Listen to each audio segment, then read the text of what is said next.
Di video kali ini saya akan mengungkapkan rahasia orang Cina dalam menabung. Saya mendapatkan banyak tips menghemat uang dari cerita kenalan dan teman saya yang merupakan orang Cina yang paham dengan budaya mereka dalam hal menabung uang.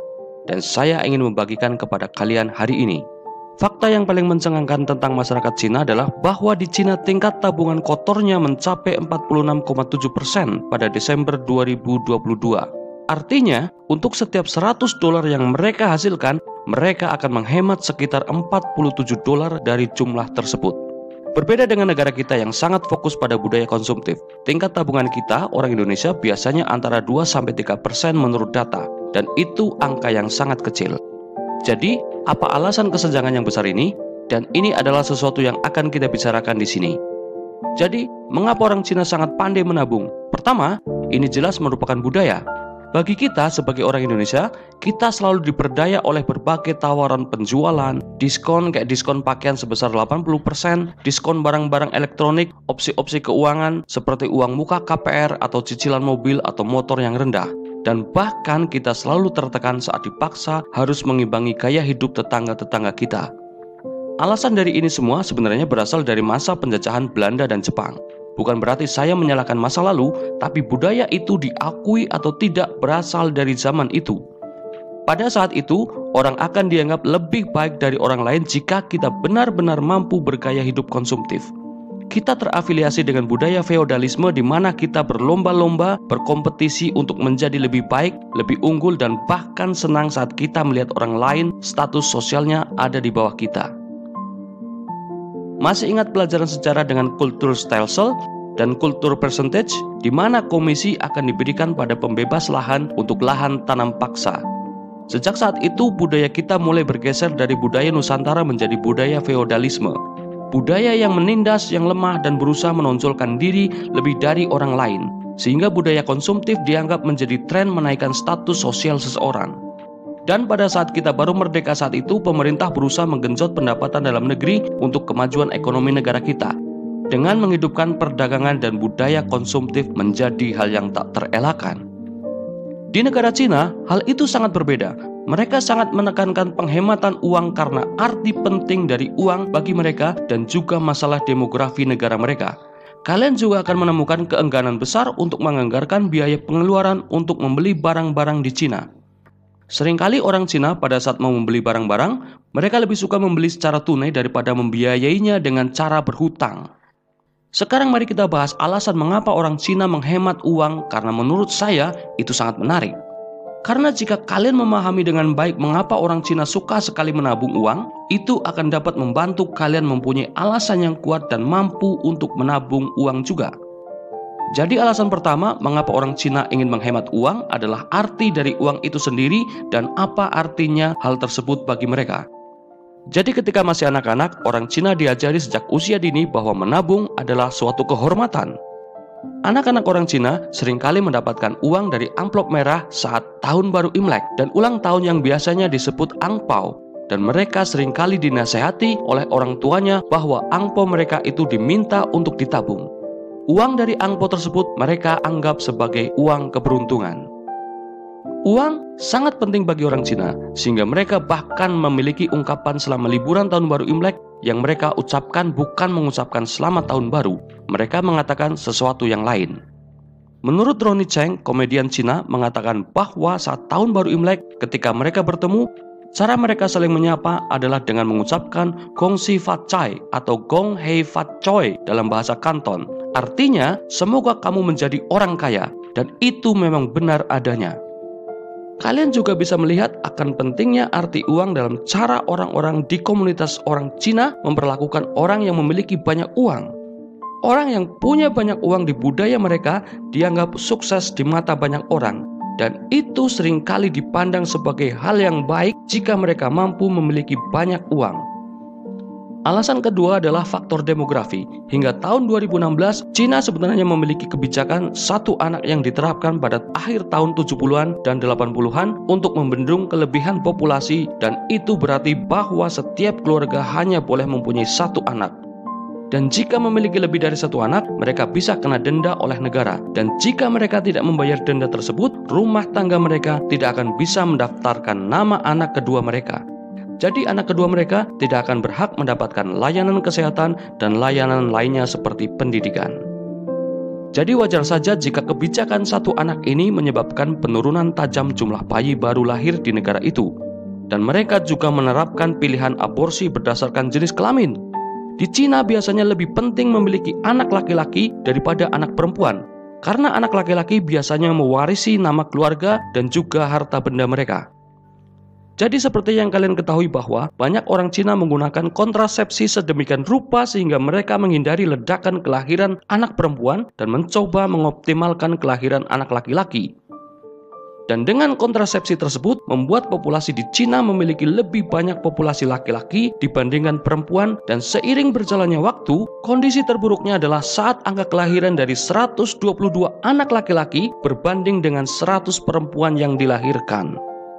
Secara umum, jika lingkungan kalian memiliki lebih banyak laki-laki daripada perempuan, maka kalian memiliki masalah pada hal supply and demand, penawaran dan permintaan. Jadi lebih banyak pria yang mengejar wanita dalam waktu yang bersamaan. Dan pada dasarnya, untuk menonjol sebagai pria di Cina, kalian harus dipandang sukses alias kalian harus punya banyak uang.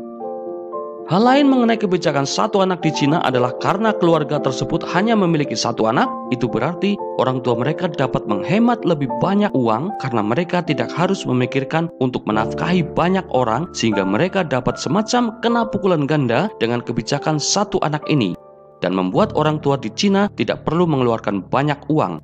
Lalu para laki-laki dapat berusaha menabung sebanyak mungkin uang untuk menjadi seperti yang mereka inginkan.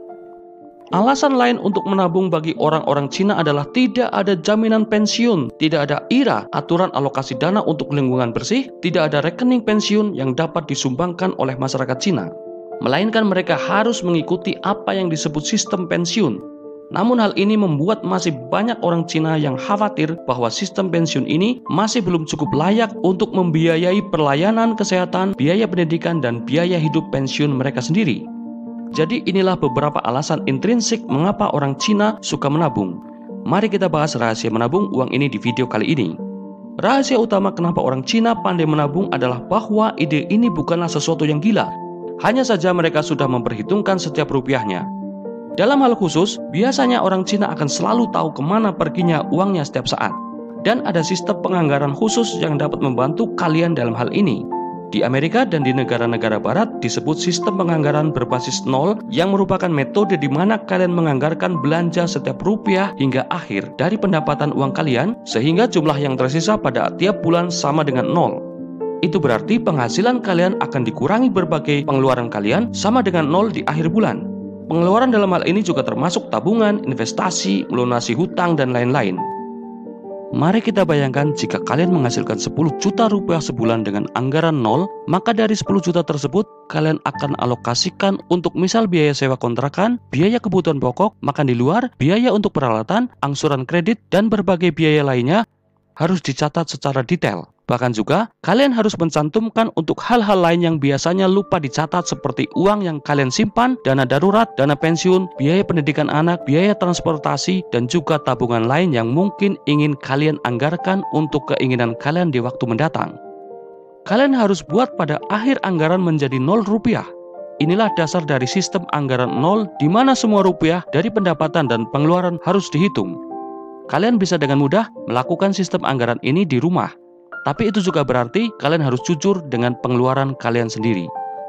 Kalian harus melakukan ini selama 3 bulan untuk mengetahui rata-rata semua pengeluaran variabel kalian selama 3 bulan itu. Yang harus diketahui adalah sistem anggaran ini tidak memberitahu kalian secara tepat berapa banyak yang harus kalian habiskan untuk setiap kategori di anggaran bulanan tersebut. Sebaliknya, sistem anggaran ini hanya semacam membantu kalian memahami pengeluaran kalian secara keseluruhan, termasuk pengeluaran tetap. Kemudian kalian bisa mengkategorikan pengeluaran kalian dan mengalokasikan anggaran dari sana. Ada 4 faktor utama yang diprioritaskan oleh orang Cina untuk membantu mereka menghemat banyak uang yang ingin saya ceritakan kepada kalian. Sebelum kita melakukannya, pastikan tekan tombol like, comment, share, dan subscribe channel Inspirasi Bijak. Oke guys? Baiklah, jadi yang pertama dari 4 faktor utama yang dilakukan orang Cina untuk membantu mereka menghemat uang adalah bahwa mereka tidak memanjakan diri dengan barang mewah atau barang-barang yang hanya ada sebagai simbol status. sebagian besar orang Cina ingin tetap rendah hati dan sederhana dalam menjalani hidup. Jadi mereka biasanya menjauhkan diri dari produk-produk mewah yang cenderung tidak begitu berguna untuk mereka. Yang kedua, ketika orang Cina mendapatkan uang, mereka biasanya lebih suka hidup dengan persentase kecil dari pendapatan mereka. Orang Cina biasa hidup dengan uang yang sangat sedikit. Ada beberapa hari orang Cina bahkan tidak bisa membeli makanan dan mereka akan memilih untuk tidur dalam keadaan lapar. Dan ketika mereka mampu membeli makanan, mereka akan cenderung untuk membeli makanan yang sangat murah. Pada zaman dahulu, yang biasa mereka pilih untuk dibeli adalah roti biasa yang disebut montau. Itu adalah jenis roti putih yang hambar yang biasa kalian beli dengan harga yang sangat murah. Karena masa kecil yang sulit ini, ketika orang Cina memulai karirnya, setiap kali dia mendapatkan uang, katakanlah 1 juta rupiah, mereka mencoba memaksimalkan biaya hidup dari 100.000 rupiah. Tapi dalam kenyataannya, apakah mereka bisa hidup dari 100.000 rupiah untuk setiap 1 juta rupiah yang mereka hasilkan? Tidak, itu tidak selalu benar. Akan ada saat-saat mereka harus menghabiskan 500.000, 800.000, atau 900.000 dari 1 juta rupiah, tapi itu hanya untuk memenuhi kebutuhan mereka untuk hidup, bukan untuk kebutuhan bergaya hidup. Bagi orang Cina, menyimpan uang bukanlah cara untuk membangun kekayaan. Itu sebenarnya adalah cara untuk memastikan bahwa mereka tidak pernah harus tidur lapar lagi. Jadi prinsip sederhana ini mereka gunakan untuk mencoba menyimpan sebanyak mungkin uang dan hidup dari sedikit mungkin uang yang mereka dapatkan. Dan hal ini benar-benar melekat pada prinsip hidup mereka. Itu adalah prinsip hidup yang baik jika kalian mencoba untuk membangun kekayaan. Tapi kalian harus pahami bahwa prinsip hidup ini akan menciptakan apa yang disebut mindset kekurangan tentang uang. Jadi jika kalian akan menggunakan prinsip hidup ini, kalian harus mengakui secara psikologis bahwa saat kalian menghasilkan lebih banyak uang, kalian bisa mengubah mindset kalian ke mindset kelimpahan untuk tingkat hidup lebih lanjut. Faktor ketiga yang digunakan oleh orang Cina untuk menghemat uang adalah bahwa mereka benar-benar fokus pada kebutuhan mereka daripada keinginan mereka.